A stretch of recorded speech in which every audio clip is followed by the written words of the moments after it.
অনেকে এভাবে একটা ব্যবসা শুরু করতে হলে শুরুতে বড় অফিস, বড় সেটআপ আর অনেক টাকা লাগে। কিন্তু আমি একটু অন্যভাবে শুরু করতে চাই। খুব শীঘ্রই আমি আমার থ্রিফ্ট শার্টের প্রথম গাইড বা বেল নিয়ে আসছি। কিন্তু তার আগে একটা জিনিস দরকার, ওগুলো সুন্দর করে রাখার একটা জায়গা। তাই আজ আমি আমার ছোট্ট এই দোকানটা পরিষ্কার করব।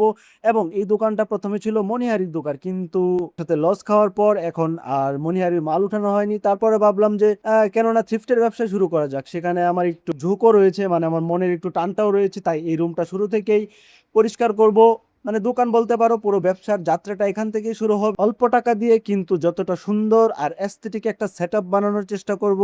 হয়তো এটা খুব সাধারণ একটা দোকান, কিন্তু আমি বিশ্বাস করি বড় বড় স্বপ্নের শুরু এমন ছোট জায়গা থেকেই হয়। আজ শুধু পরিষ্কার করছি, পরবর্তীতে এখানে থাকবে shirt, pant, T shirt, watch, shoes, অনেক কিছু। আর একদিন ইনশাল্লাহ এখান থেকে হবে হাজার হাজার অর্ডার প্যাক। শুরুটা ছোট, কিন্তু স্বপ্নটা অনেক বড়।